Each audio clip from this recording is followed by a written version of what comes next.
What is up, everyone? So, welcome back to episode 5 of the Words Podcast. Dude, and your eyebrows are green stars right now. I genuinely can't take myself seriously. And the funny thing is, I could like flip this around, and I could like make this almost like a weird mustache or something like that. But I feel like the ridiculous eyebrows thing is what is really gonna like hold us over. Yeah. But this is the first official, like, I guess, drunk podcast. Cheers. I am drinking on a Dogfish Head 90-minute Imperial IPA, and I've actually had, I feel like I'm holding it down for us. I've had like 3 or 4 of these already, so as a lightweight, I am probably too intoxicated to be sitting in front of a microphone. You're saying you're lightweight? I am the definition of a lightweight. This is only my second. See, like, it's cool that you don't really know the entire beer scene yet. So, as like a hipster Washingtonian, I'm able to like introduce this all to you. I'll be a sponge, dude. Just like I'll be a sponge for the I believe alcohol. tonight you're drinking on a Sculpin. What is that? No, it's a Dorado, right? It says Ballast Point Brewing Company. So you're drinking on like the equivalent of like a Watermelon shandy. Dorado. Yeah. Okay, a shandy. It's like I believe that's just like a pale ale with some kind of like fruit influence. It but could be a bit sweeter, I will say. So here's the thing about like all kind of craft beers. There's 2 things you have to really be worried about: IBUs and ABV. So IBUs basically is just bitterness. So if you're not one that really likes bitter things like coffee or chocolate, you really want to stay away from like really high IBU beers. So I like IBUs. I like bitterness. I like lemon. I like just like that weird bitter taste.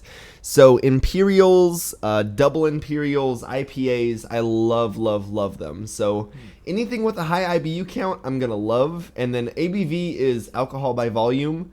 So I think that's probably like 4 or 5 ABV. I think it might even say on the bottle.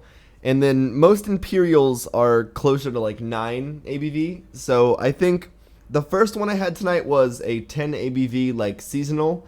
And then all the rest of these are 9. So in like the 4 bottles of beer I've drank tonight, I have consumed way too many ABVs. Which is just like alcohol by volume. So it's the equivalent of like shots. This says ALC. Was that a letter that you had? I think that red part up in the top right hand of the corner is probably going to be your ABV. Oh, ABV. I'm still looking for it. ALC. I don't it's giving actually me ALC have it. 10%. I'm assuming that just means alcohol content. Let me see really quick. Let's verify. Ballast Point. I couldn't find ABV. No, that's 100% 10% alcohol by volume. So that is a surprisingly strong beer. It tastes like a surprisingly strong one. 10% ABV is right around the equivalent of like a shot per that entire glass of beer. But like ciders and stuff like that are normally closer to like 5 to 7 ABV. So that's actually a pretty strong.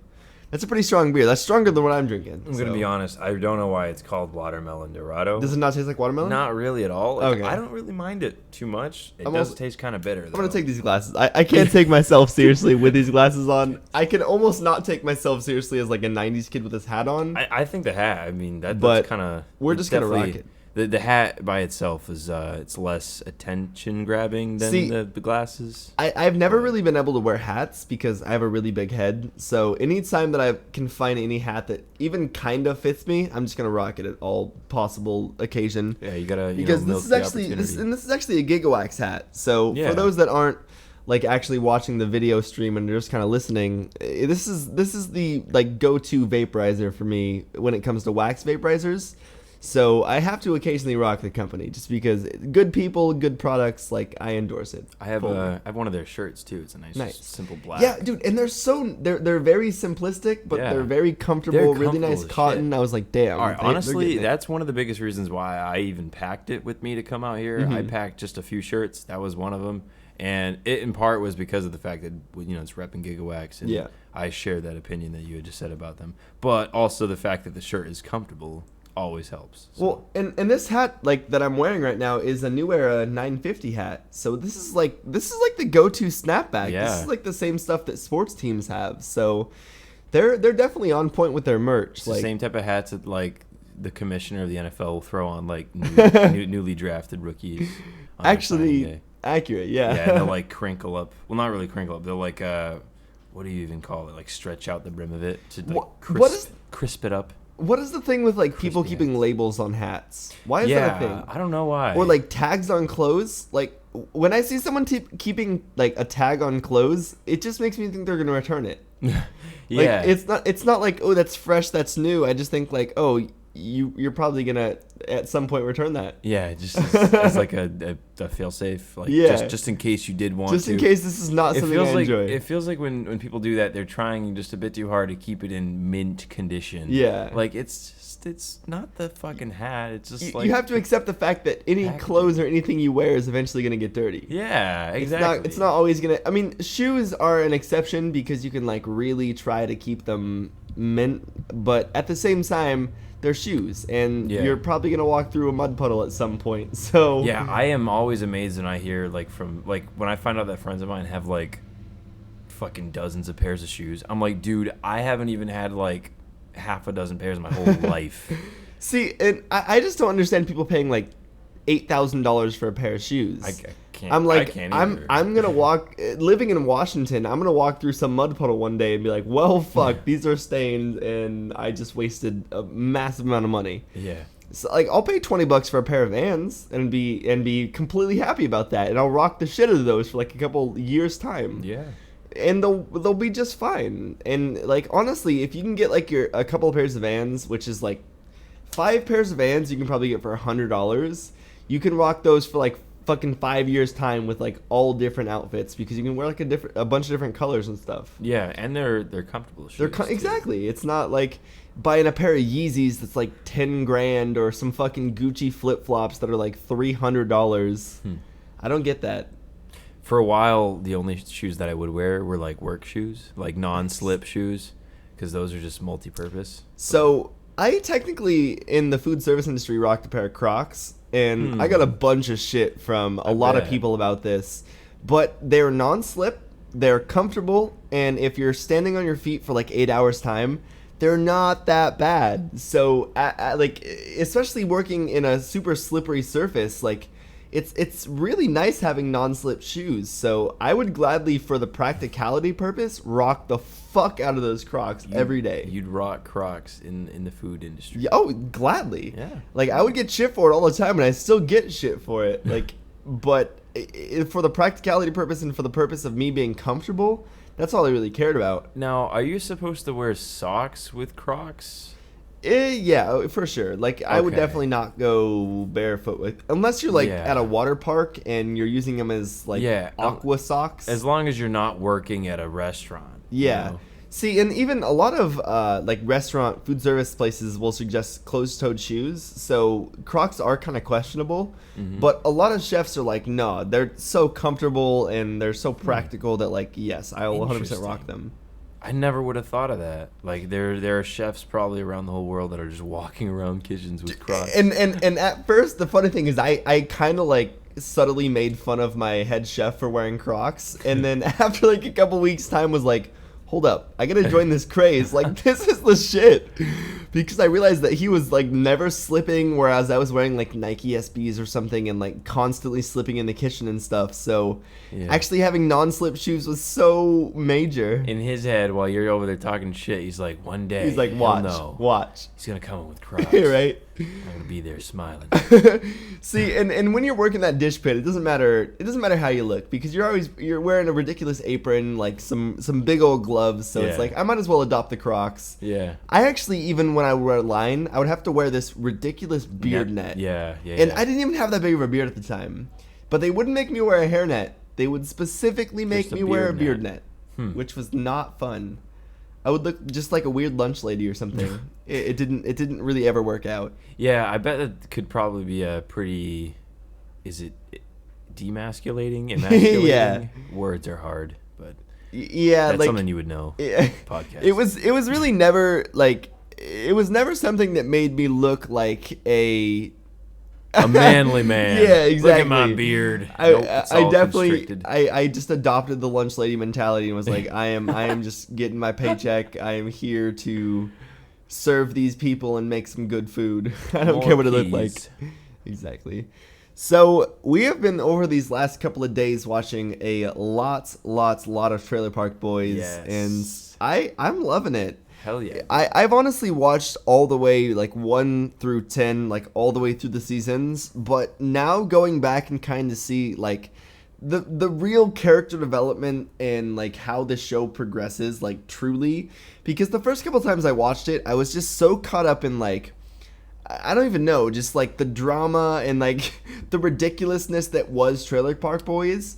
But now I can kind of like appreciate it for what it is and like really kind of pay attention to character progression and how things change, and also how they're very over the 10 seasons, they're very good at like holding the same, I can't even think what it is, not even storyline, but like just everything. Like it feels like it's the same, just the 10 seasons feel like they mesh together. Yeah, the same overall story. Yeah. I can't even think of the word for it. It's like the progression is so smooth that it feels like from season 1. Seamless. We were literally watching, I think we've gone from season 1 to season 4 today, and I have not actually known when the seasons have like kind of rolled over. Ended and started, yeah. The only thing that's really drawn me to that is like they're going to jail every season. So Yeah. I'm like, okay, that's the end of a season. They're going to jail or they're coming home from jail. Definitely. So that's like the only thing that's really marking that for me. Yeah, it was actually so like when I started watching it, it was probably like last week, but we had watched like from season 7 to 10, so they're still like a little bit in the middle of this, of like the whole series that I haven't watched, but from seeing the end and so far seeing the beginning, it is a fucking awesome show. Yeah. And I think it especially makes itself unique as a show because of the characters. Like I think that's where it sets itself apart. I think every character has something unique about them, and they contribute to each story in like their own way. Like even if it's not in a direct way, like there's still characters that are doing particular things each episode that are involving other people throughout the whole show. But yeah, it's just a cool tale. Yeah. Honestly, it's cool because the way that it worked is because, wow, that was not English. 1 through 8, like the seasons, were directed by a specific director, and then from season 9 through 11, I believe, is the one they're currently filming. That's all actually them just buying rights to the show and buying rights to just everything, and then making the scripts and acting / filming it themselves. So it's cool that they've carried the same like character development, the same progression through like that transition, you know? Yeah. It's cool to see that like the old director kind of directed it slightly differently, but at the same time they're kind of holding that same storyline. So it's not like they tried to really go some crazy different route and make it like a mainstream TV show, but it also is kind of interesting that like it kind of just lost relevancy for probably 10 years there, and realistically like the only thing that made it gain relevancy is Netflix.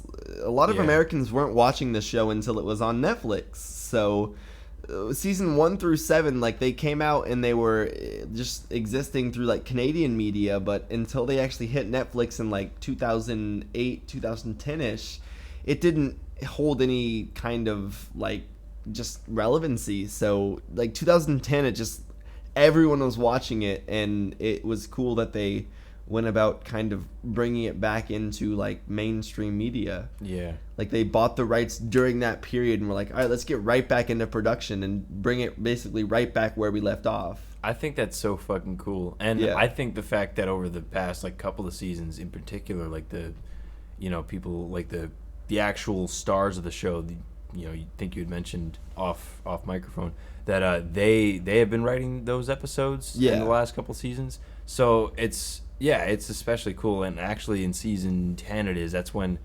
Snoop Dogg, Tom Arnold, and Doug Benson actually appear for a few cameos. So cool. Throughout like a few different episodes. So it's so fucking cool. And I hope that they do more of that you know, over the next series or next season or 2, however long they're going to keep doing these for. See, and all of them actually made a website called SwearNet, and in between the seasons you can go like watch behind the scenes, and they also have like a bunch of different like little kind of mini series and stuff.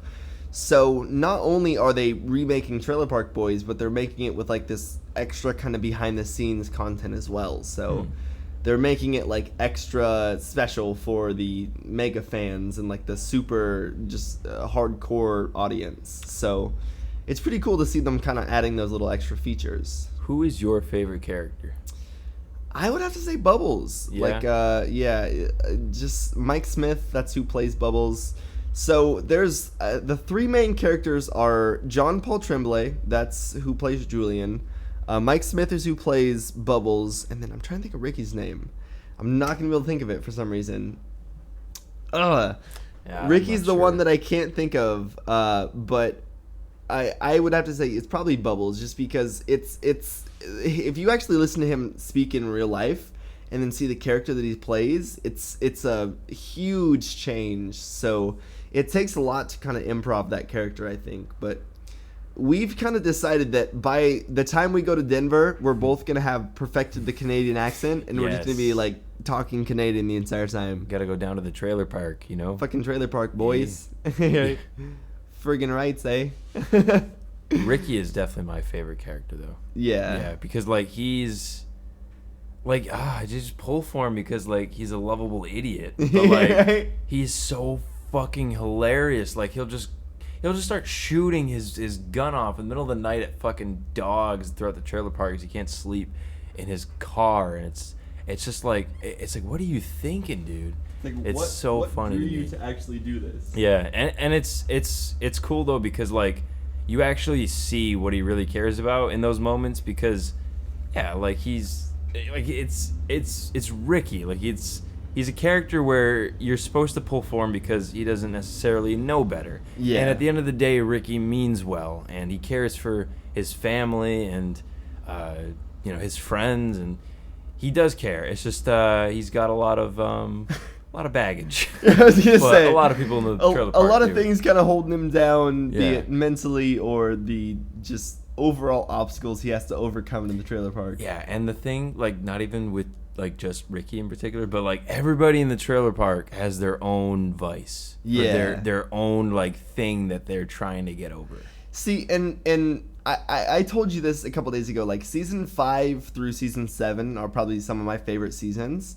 So you have not even experienced Leahy becoming the liquor yet. Oh, man. And once Leahy really becomes the liquor, that's when things like really kind of spice themselves up. So dude, I just caught Leahy at like the end of it where he's like, spoiler alert, he's like standing over Ricky's potential deathbed talking about how it's like poetic justice and it's like father like son, and comparing his alcohol addiction to Ricky's like awful smoking lifestyle, pot and just everything addiction really with Ricky. But this show is a trip, man. This is one thing we kind of discussed earlier today. It's interesting that they do go to jail every season, but it's not really discussed how much time passes.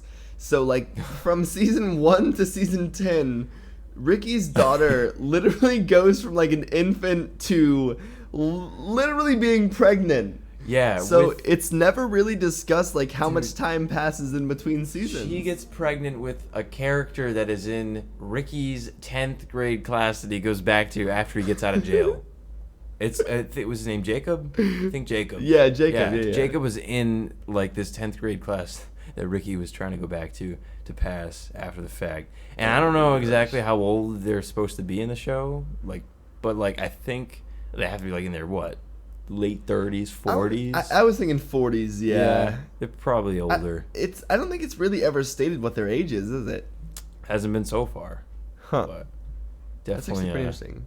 Definitely not an average 10th grader's age though. No. With Rick there. But I think that's like a lifelong goal of his. If he can just get his grades in, he will be golden. Yeah. And it's also interesting that Canada calls them like grade 8, grade 10. Yeah. Grade 11. We call it like 11th grade here, or senior year. Do they is it like college in Canada, or is it university in Canada? Because I know that's, I think in like the UK they say call university. It university, yeah. And it's weird because in the U.S. the differentiating factor between a university and a college is like a state college is a college, and then a university that's probably going to charge you $100,000 in student loans is a university. Yeah. So that's like the differentiating factor. And in universities, there are sometimes colleges of a particular study as well. So like university will be more like there's like a specific requirement. You need to have like specific like colleges of like college of health science or college of blah blah blah whatever, but like specified colleges in universities. A college is like one, a university is like a collection of, basically. It's almost like a genus and a family if we're talking about like plants. At the same time though, totally take that for a grain of salt because I've never graduated college. Same. So that's 2 for 2 of us here. But hey, but I have worked in a kitchen for several years. So talking about that, I actually made a dope ass little meal tonight, and I think it was great. So I'm subscribed to this little subscription service called Blue Apron, and I actually really like it because I've been a line cook or a prep cook for a long time, since I was like 16. So from my like 16-year-old self to my 20-year-old self, I worked in a kitchen. And I was doing things like washing dishes and cooking and serving and pretty much everything. But I did pick up some like very subtle occasional cooking skills. So now when I cook, it's fun for me because it's not work. It's just something that I can kind of do kind of mindlessly and just kind of like at a whim. So I subscribe to this service called Blue Apron, which is basically a service that sends you like a monthly or weekly 3 meals a week. So it's the exact amount of ingredients you need to make the meal, and all you really have to do is cut the things or prepare the things. So the meal I made tonight was like a buttermilk chicken coleslaw sandwich or something like that. And you literally had to even like make the buttermilk biscuits from scratch. But I think it was hands down the best Blue Apron meal yet. It was so good. It was real good, dude. It was just like a chicken breast, and it was like you made it with like a panko breading, and then made it with like a buttermilk biscuit, and then you made like a coleslaw with it, and it was so bomb. But I've had everything from like we've had like buttermilk biscuit chicken sandwiches to fish to like salads, and it's just everything. Plum sandwiches, plum goat cheese sandwiches. That was really good. That was surprisingly good. Yeah. I wasn't expecting those were 2 flavors that I didn't think would go together, but I was like, holy shit, this is so good. Totally, dude. I would say though that like the buttermilk chicken, that was probably my favorite one yet. Yeah. But I would definitely say the service itself is slightly pricey, and I've kind of been on the borderline about like subscribing or unsubscribing.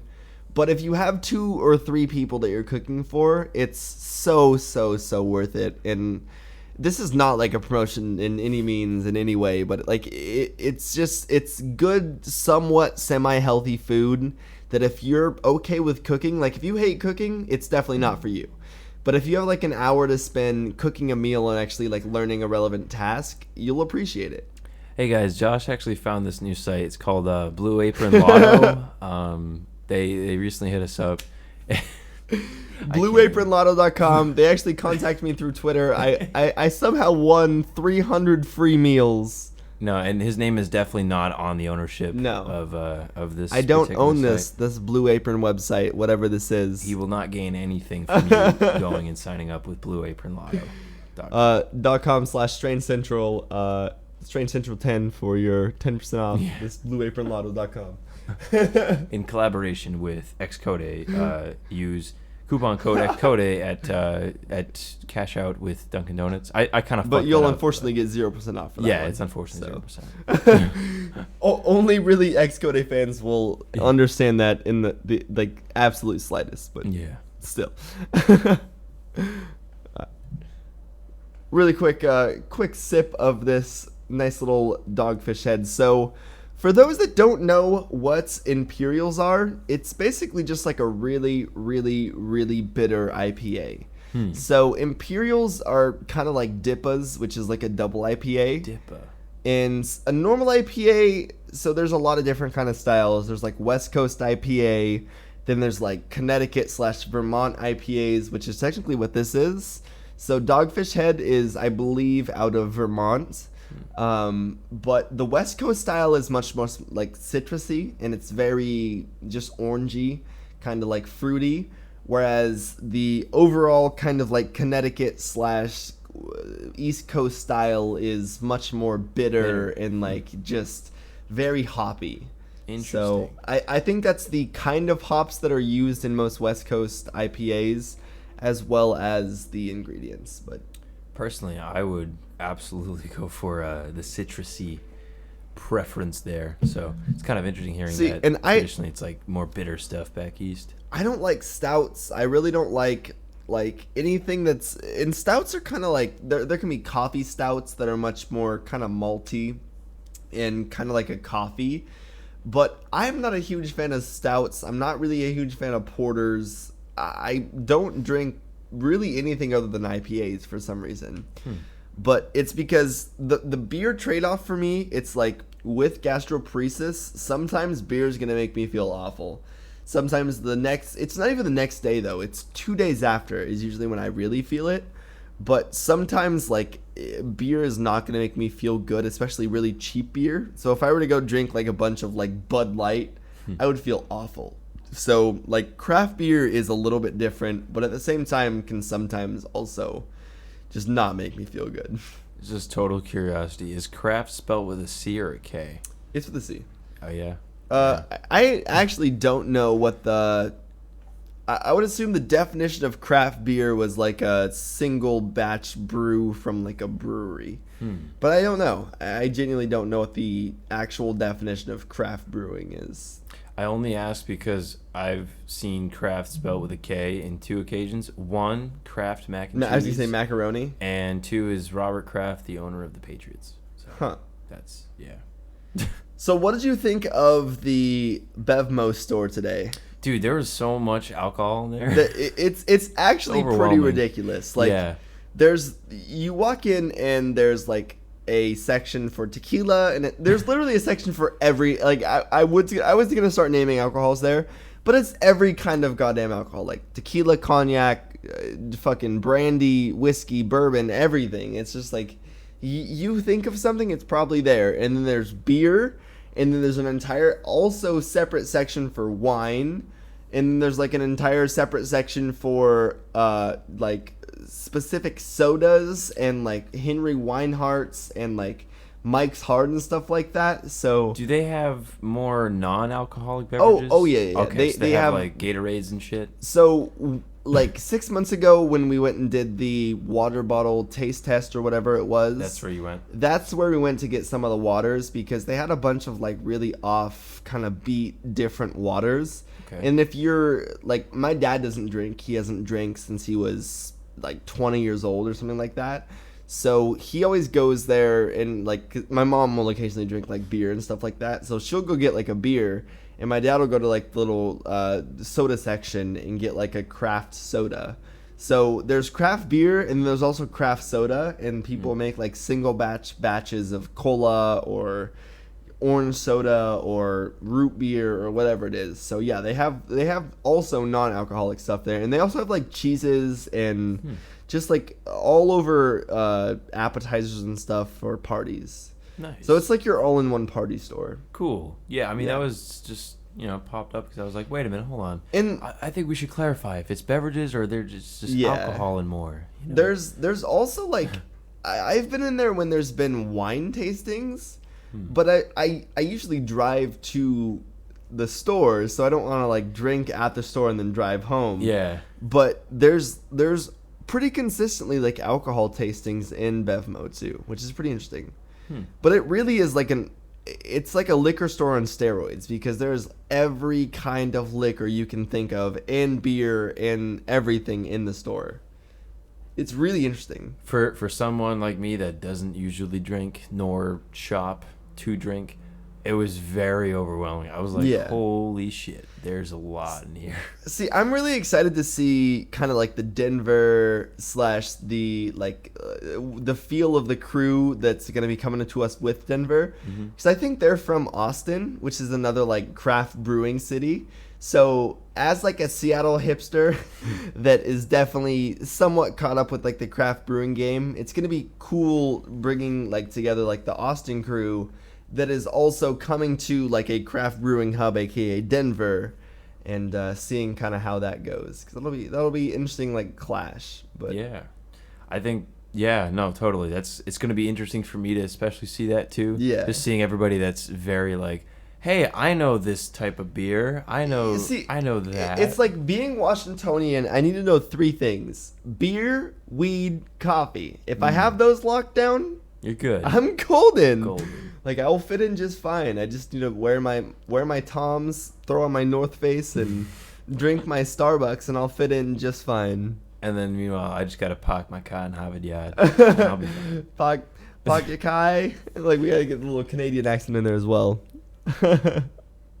Yeah. I actually can't. I don't even know, man. Like, yeah. I feel like with the Canadian accent, it depends on, well, at least where I'm at right now, because like I haven't listened to the Canadian accent for too long, not enough to like actually know the specifics to it. But like I feel like it's easy with some words compared to others. Yeah. I almost feel like it's like a vowel dominated type thing. Like that's where you can hear a big difference in it. See, I think the Washingtonian accent itself is like a mix between the West Coast Canadians and Californians. So we have like a slight bit of Canadian in our accent already. But at the same time, it's like watching Trailer Park Boys, that's like a Nova Scotia accent. So that's like a East Coast Canadian accent almost. That's like the same kind of subtle accent you would find in like maybe Quebec, even though that's much more French Canadian. Yeah. But like over here we have like a little bit more of like a West Coast Canadian. So I think where's Jesse from? Jesse's from... He's more from the East? Yeah, I think he has a little bit more of like that Trailer Park Boys kind of like... Yeah. More of the A accent, but like the British Columbia slash kind of East or West Coast accent is slightly different. Yeah. But yeah, there's definitely like an emphasis on the A, like it's vowel dominant. I agree. It's like AHs or E's. Gotta go to the care. Care, It's yeah. It's not a car, it's a care. Yeah. The car and... Or out and about. Out and about. Fucking out and about. Trailer park. Ran down to the corner store and Johnny was drinking a fucking 2-4 he was. That kind of sounded like a little Irish. Yeah, I was too. gonna say we mixed like I think I mixed like 3 or 4 different accents Dude, there. it's so it didn't easy go to well. do that though. See, It really and I'm is. mixing like my New York accent with like my Canadian with like I don't even know. I think there was probably some Irish in there. Is it bad that I get like a New York accent with the Boston one confused sometimes? Like I can see that. What? I mean, what's a New York one? What is the actual difference between like a New York accent and a Boston? I don't know. Like it's so similar. It's like you kind of drop R's and then you Chowder. So, well, I mean, like, all right. How would you say like, let's go get a coffee? That's more New York. Coffee. Yeah. Let's go get a coffee. Get a coffee from the subway. Let's go get a coffee and maybe grab a pizza down in Brooklyn. No, that's more like Italian. I don't even know. That is kind of like. And I think when it comes to New York accents, there's probably like different accents from different places. Yeah. You have like an Upper West Side accent or like No, totally. So I think that's fully dependent on where in New York you live. But what is like the true Boston accent? That's the thing. Park your car.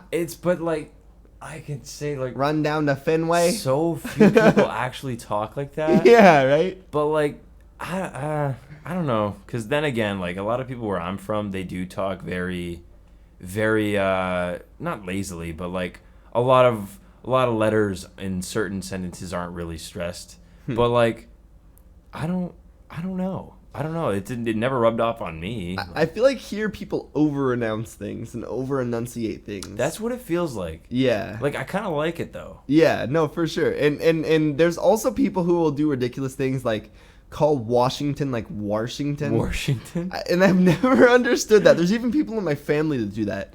And I've never understood that like medium. Like, this is not Washington State. This is Washington. Yeah.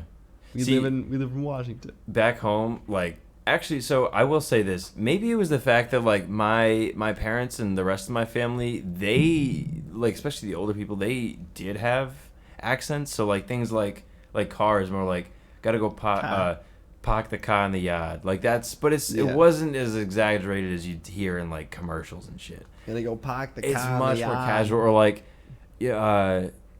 like, instead of calling your mom, like, we call them, like, ma. Like, that's a more common thing. But, like, I don't know. It's just I feel like with more people that are younger, it's kind of like it's not as common of a thing to hear the super thick New England accent. I think it's kind of maybe not dying off, but I think the Jersey accent kind of also dominated over like the Jersey Shore years. Oh yeah, the Jersey and like that like that like just Jersey Shore, like I can't even think how they talked. Gym, tan, and laundry. Yeah, you know? it was very just like pumping the iron. It was very Italian, is kind of what it was overall, right? Eating that protein. Yeah, those milkshakes. Yeah. So that's kind of what like our generation associates that area with, opposed to like chowder. Yeah. It's not like that heavy Boston accent that you would normally kind of tie that into. There's, as much as I say that, like, I personally I've heard plenty of people that don't have the accents back there. If you go to Boston, yeah, there's plenty of people that'll talk like that. But that's because there are so many fucking people in Boston. So, see, and it's weird because I don't know if I can like pinpoint a Washingtonian accent.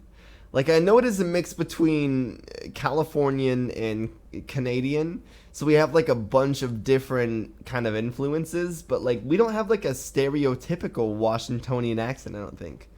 Starbucks, like that's the only thing that I can think that's really tied into like Washington. So, all right, do you pronounce G's a lot? So like instead of Duncan, would you say dunking? Like dunking the ball? Dunking. Like dunking. Like my favorite basketball player is dunking the ball right now. Yeah. For sure. I wouldn't say Duncan. Oh, we totally do. That's one. I would definitely, definitely just say like N apostrophe. He was dunking it. Nah. I saw that bug on the wall earlier as well. I think it's a mosquito. Just gonna casually go to smash it. So for all the audio listeners, there's like listeners, wild words. There was a like subtle mosquito on the wall earlier, and I think did we leave? We didn't even leave the window open. I don't know how they got inside. But there was a mosquito on the wall, and it's just kind of subtly distracting. Just fucking Christ, I cannot word words, right now. Man. I mean, like, well, when there's a reason this is called words, yeah, and a little bit of the alcohols are involved. Mm-hmm. So one thing I do want to bring up is the haircut / beard cut experience of like the hipster barbershop. How did you enjoy that? 7 out of fucking 7. That was amazing. I think I'm gonna have to probably go back either tomorrow or the next day just to before Denver get like another subtle trim. But I love that. Yeah, no, it was. I didn't even mind the fact that we had to wait. Like we waited. What it was probably closer to 2 hours. It's usually in between an hour and like an hour and a half. Yeah. But it's because you go in and like sit down and write your name on a board, and then there's like 2 or 3. There's probably 4 barbers actually that are like sitting there working on people's just facial hair / hair, but they take a lot of time. So it's a pretty long process most of the time. But they'll do things like just like massage your neck or like shave your neck or warm towel or back warm of the neck. towels, exactly. That shit came out of nowhere and it was heaven. It's so nice. It's amazing. And then the beard oil too. Yeah. And beautiful. they even sell that. Like I've unfortunately somehow spilled 2 entire bottles of beard oil so far. Damn. And I had that discussion last time, but they're only like $12 a piece. So wait, spilled like in like I don't like leave on you or no I don't leave the cap on because I just am lazy, I guess, and I don't feel like screwing the cap back on. Oh, I see. And then it'll fall over and I'll walk into my like counter and it'll just be everywhere. Yeah. Damn. But it's like $12 for like a probably 12-ounce bottle, so it's not that bad at all. That's something that I never usually like shop for, but after that experience, like absolutely. Like not only did it smell good, it felt good. Like, it felt like it right? belonged on my facial hair. Exactly. Like a part of the process. I rock the shampoo, the conditioner, the beard oil, and also the moisturizer. Wow. So I use 4 different things for my beard just to keep it somewhat manageable. But it's because I've kept it non-complacent a couple times, and it's just gotten ridiculous. Yeah, you definitely gotta maintain it. Yeah. So maintaining any kind of like, and it also keeps my skin underneath from not really breaking out as heavily, which definitely still happens if you do have any kind of facial hair. Mm-hmm. But like, if you can keep that at a minimum, you usually want to. That and ingrown hairs. Ingrown hairs are a pain in the ass. And it's also pretty cool that like beard oil basically acts as like a second cologne. Mm-hmm. So you can wear like a cologne and then also wear beard oil, and you'll just smell like really good.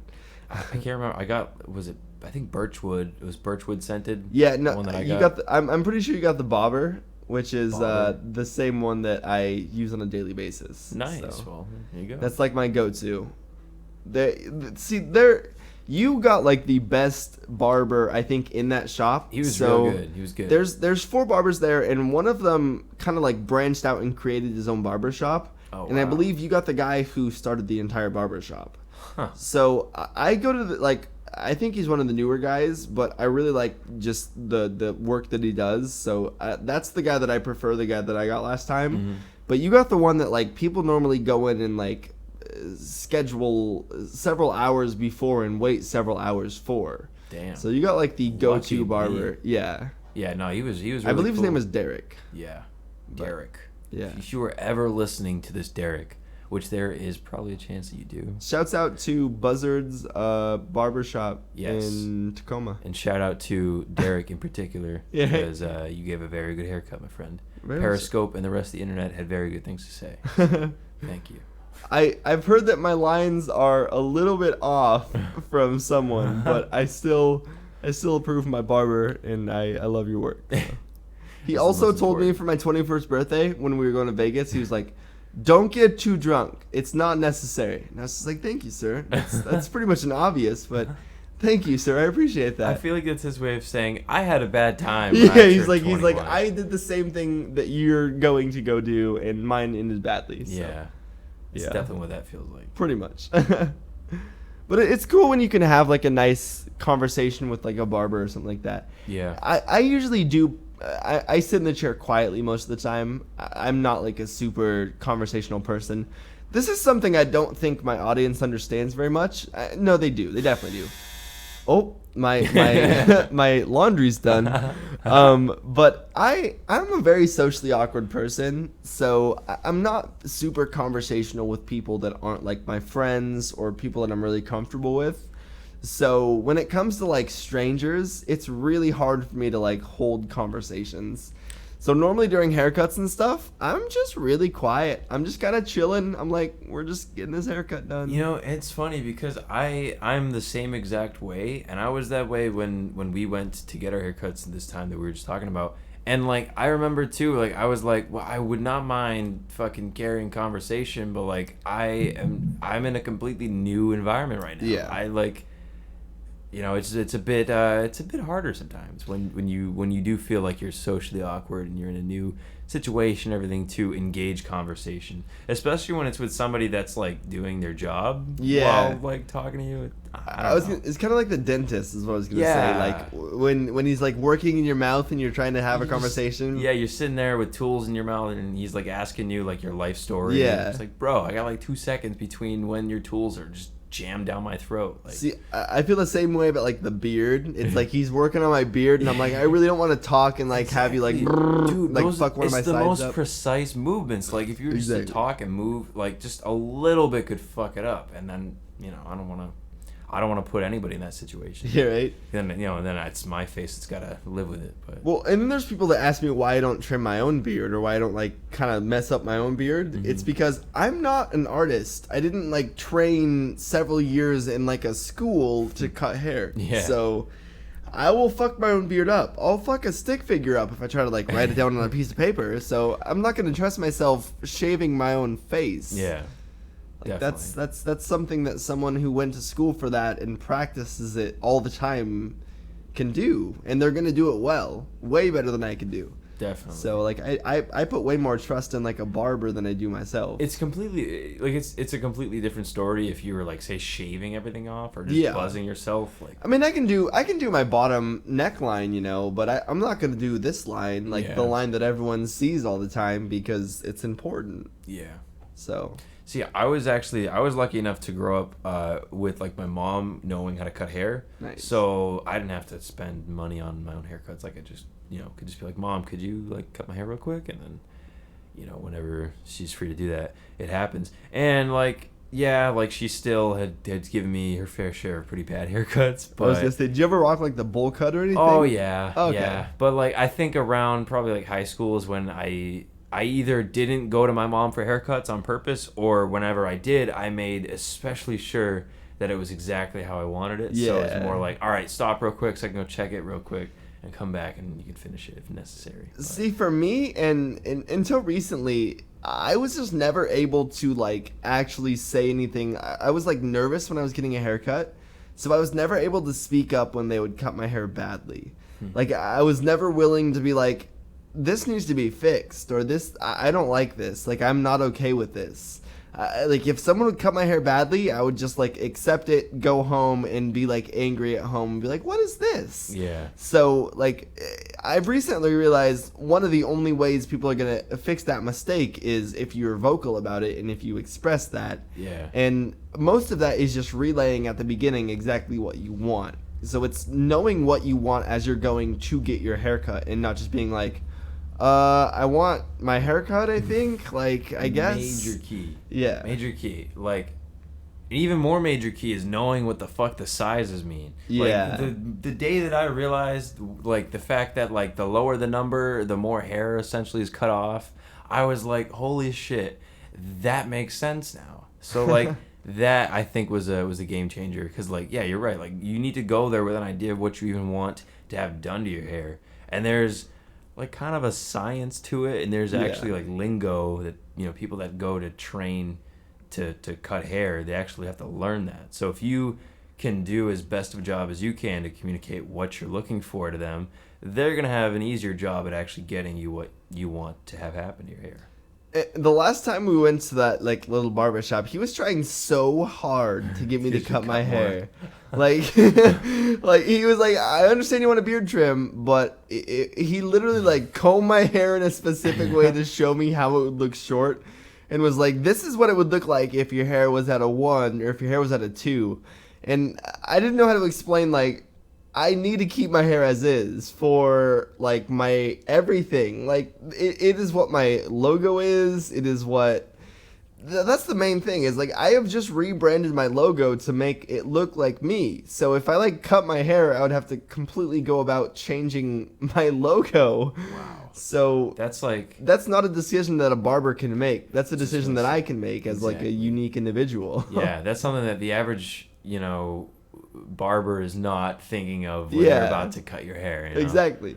So I'm like, I got a logo to stay true to. Like I can't be change my hair in crazy ways. Meanwhile, he's just like, hey, you want to like spend a bit more money? Yeah, he's like, you want to not look ridiculous? You want to not look half homeless? And I'm like, no, I want to continue to look exactly like I look. Like, fuck it. Yeah. That's fucking hilarious. I never even thought of it that way. That's like absolutely like that. It matters especially like with that because and the funny thing is like he was basically trying to push the exact haircut that he had. So he was like, look at the haircut that I have. Look how it would look on you. Yeah. And I was just like, or I could keep the haircut that I have and just get my beard trimmed because that's what I'm here for. And he's like, no. He's like, no, but one day we'll get you just right. Yeah. I'm like, I'm just right now. What are you talking about? So you think you're gonna go back before we head to Denver? I will probably go back actually either tomorrow or the next day just to get a really quick like beard trim up. Nice. But I think the hair will probably stay as is, just because I like it a little bit sloppy and messy. How cheap are beard trims? It's like $15. I usually tip them like $5 or $10. I usually tip them pretty well, but it's I think it's like $10 for a beard trim most of the time.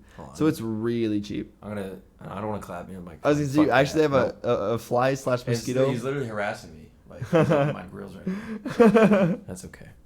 He's just a big fan. Yeah, I was gonna say he's a huge fan of the Words podcast. Yeah, that or he's just very attracted to the giant light that's radiating. That is true. I saw some bugs like crawling on that earlier, so I'm not surprised that we have some extra little friends kind of hanging out along with us. Well, that and the fact that we're recording, that's why they're hanging out, man. Yeah, they want to be a part of it. You know? They're like, Mom, I'm on camera. Yeah, exactly. Yeah, or they're like, I'm gonna lay eggs on camera, and they're actually just laying eggs on us, on me in particular, because he's just flying over is me. that like a myth? Is that like something that's true? Do every time a fly land, they lay eggs? I heard that. I don't know.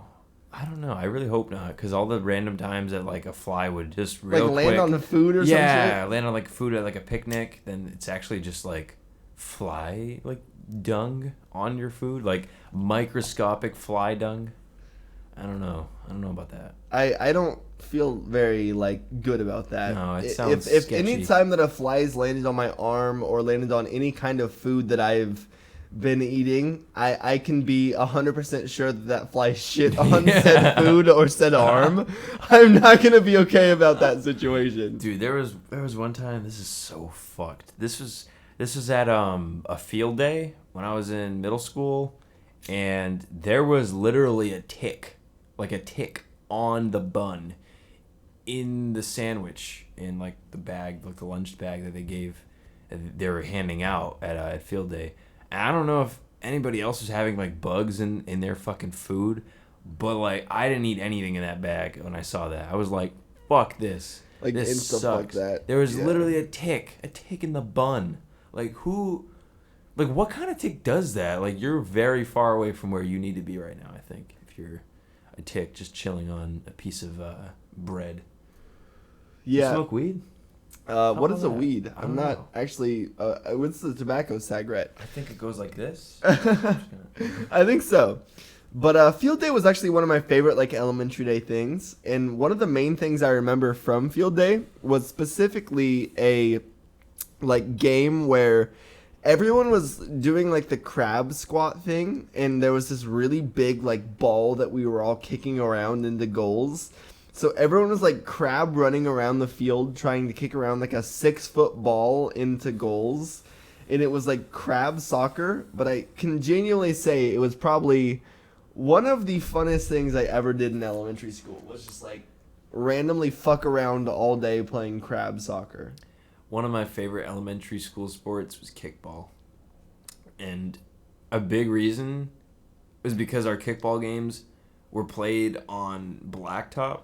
But like our playground, it was all blacktop. Like the whole thing. It was a huge parking lot that was all cleared. You couldn't park there. It was an X parking lot. But it was just fucking huge. And we had huge kickball games there. And yeah, those are fucking intense, because in some cases you'd have like the just bigger kids. They'd come in and fucking blast the ball all the way down to the other end. You'd have like random like 8-year-olds like myself just running down chasing, and they've already like touched home plate because the field is so fucking small, so it's like, so it was like an insta home run for all the older kids, while all the younger kids are like chasing balls. Exactly. That's all it was. It was running drills for like the people who are in the field, and then like the strong kids could just walk around the bases. I feel like that's how wiffle ball was for me when I was a little kid. Like all the older kids would just like fucking jack the wiffle ball halfway down the field, and then all the young kids would just like barely hit it because the older kids were throwing like crazy curveballs and stuff at it because it was wiffle balls. So you ever play the what was it?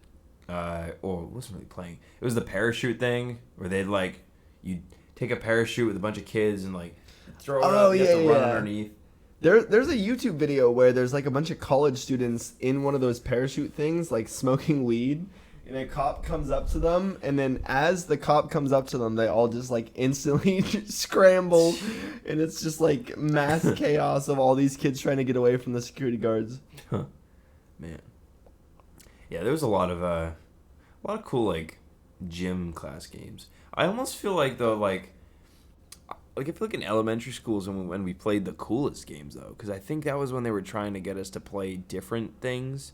So it would just, there'd be more variety of it, like from just group activities like the parachute thing. I don't even know what you'd call that. To obstacle courses, to more competitive things like kickball. Dodgeball was still more, allowed and accepted of a thing. And I've loved dodgeball. Dodgeball was one of my favorite things I've ever played. Loved it. And it wasn't like in a violent sense. It was just in like it was a fun sport to play. Like, dude, any good team, would like rally around every player on their team. They wouldn't let somebody that would just get pelted in the face just fucking take it. And the next game, you'd be back for some vengeance. Some trying to get the people that hit you last time. You just hit my boy in the face. Exactly. Like, we're gonna fucking wreck you this game. But at the end of the day, you go back to class and it's regular stuff. Yeah. It's just sports can sometimes bring out like really the worst in people. Yeah, like the worst, but also I think like some of the best energies too. Like I think it's a very healthy and very lively experience. It's true competitive nature. Yeah, definitely. Dodgeball brings it out though. I have witnessed pretty bad like kids getting especially whipped like getting hit in the face or getting hit in like the nuts. Yeah. Like it's like an instant like fuck yeah. But like it's so much cooler to see when like somebody gets blasted in the face to end a game, and rather than them like totally just leaving or crying or like they're just like no, yeah, all right, like we're good. Next, just like it's testament to their true character. They eat it because there's obviously that like moment of humiliation. Like it's not really like there's that quick moment of like, oh shit, you just got hit in the face. Like you can't control it, and it's just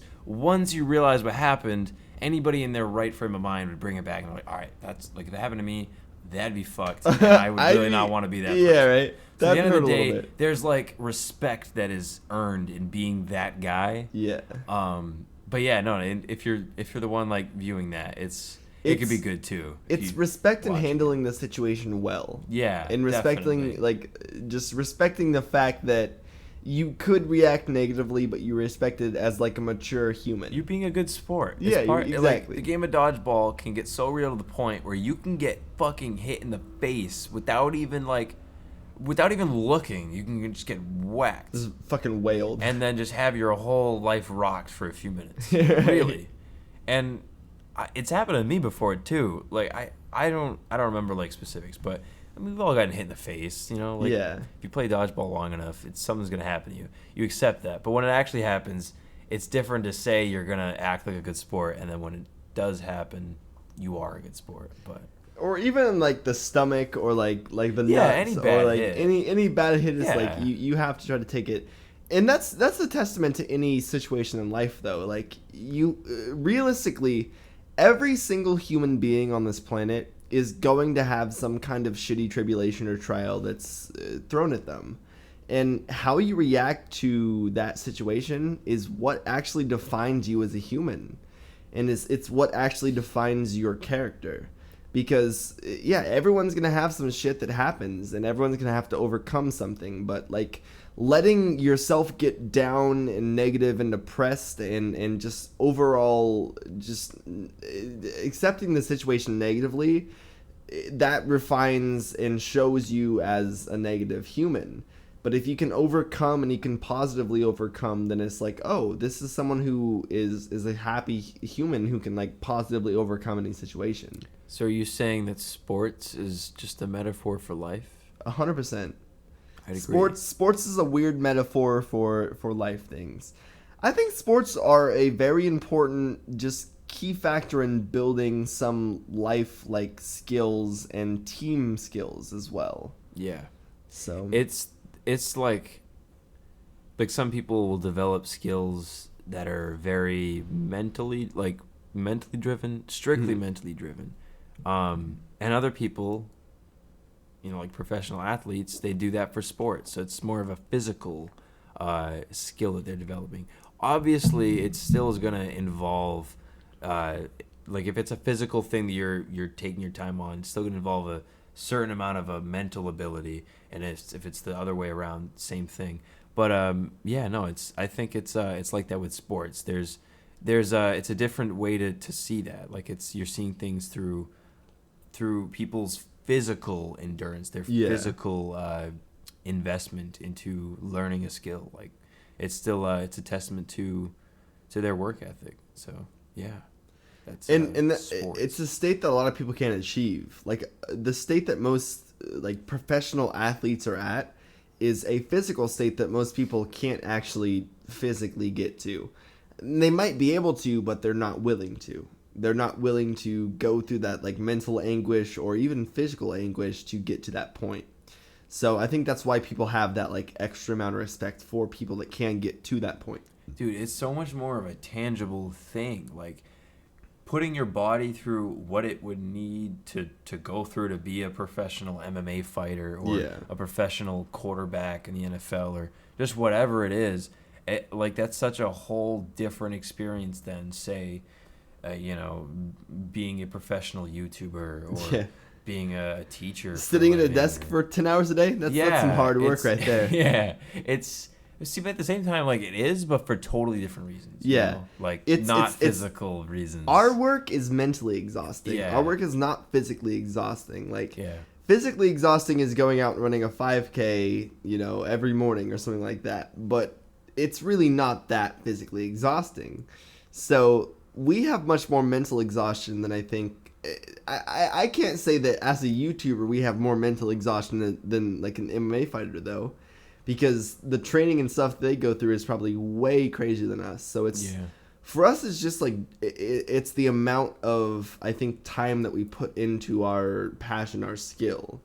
But yeah, like physically compared to an MMA fighter, like we sit down all day, most of us. Yeah, it's like we're never gonna see what life and what the grind is to like what it's like for them. Like we're not gonna see that ourselves because we're not doing the same thing. It's a totally different lifestyle, and that means everything. So and like the reasons that I'm going to go outside and run and go on like a jog is not because someone's about to beat the living shit out of me and I'm about to have my like literal physical ability tested. It's because I want to be healthy. Good point. So like it's a complete different reason as to why we're going to be pushing our bodies physically and like stuff like that, like our minds mentally. Yeah. I can't imagine the mental state you would have to be in to be okay with walking into a ring about to get the living shit beat out of you. You would probably have to be in the most confident and most amped up mental state you could possibly put yourself in. And it would have to be a sober one because you can't get popped for drugs. Yeah. Yeah, no, that's a real thing too. So that's all got to be something that's just built in. It's like you have to 100% sober walk into a ring essentially willing to die. And I feel like that's insane. I feel like the word sober though, like it's still like it's an adrenaline state. Yeah, like they're high, but it's not off of any drug or anything. It's like literally off of their own chemicals that their body's producing in training for that moment. And in putting themselves in that position where they're getting in the ring with somebody who could fucking kill them, or at least that's the mentality you have to assume. Or mentally, disable them or anything like that. Fuck them up, like put them out of work. Like in our position, the craziest thing we're gonna do is go stand on a stage or something and talk to 10,000 people at like an event or something like that. Yeah, and maybe sweat a lot. That's gonna be the crazy. I'm sweating right fucking now, sitting in a room with one single light. So yeah, I would probably be dripping sweat in that situation. But I'm never gonna be in a ring getting the literal shit beat out of me. So the anguish and the physical / mental things that they deal with are nowhere near or the same as ours. Mad respect. Respect. Fuck yeah. So much respect. And that's why I like stuff like that, is because I can put myself in kind of that situation without actually putting myself in that situation. Yeah. No, for sure. So it's like they're doing it for me, so I don't have to. Yeah, it's like and I respect the absolute shit out of that. Yeah, see that's the cool thing about or one of the cool things about the internet, because we do have the ability to keep up with those things too, or the internet and just I guess media as a whole. So yeah, just where we're at in the year 2016, the fact that we can watch people get the absolute piss beaten out of them And I think there's a lot of respect to give to those people because that's what they live for. Yeah. That's what they train to do. And they're willing to put their own physical well-being on the line because that's that's what they love to do. Thing. That's literally what they love doing. And listening to them get interviewed in a JRE sense or any other sense is really interesting because it's cool to see their mindset and what it takes to be able to get yourself to a point that you can step into a cage with someone that's about to physically beat the shit out of you. Because that's something that you have to be so not only physically strong but mentally strong for. The great macho man Randy Savage once said, "I'm gonna snap you into a Slim Jim." He also said, "I'm the cream of the crop. Yeah. I'm in the universe." Ooh, yeah, macho man. That was kind of a dab there.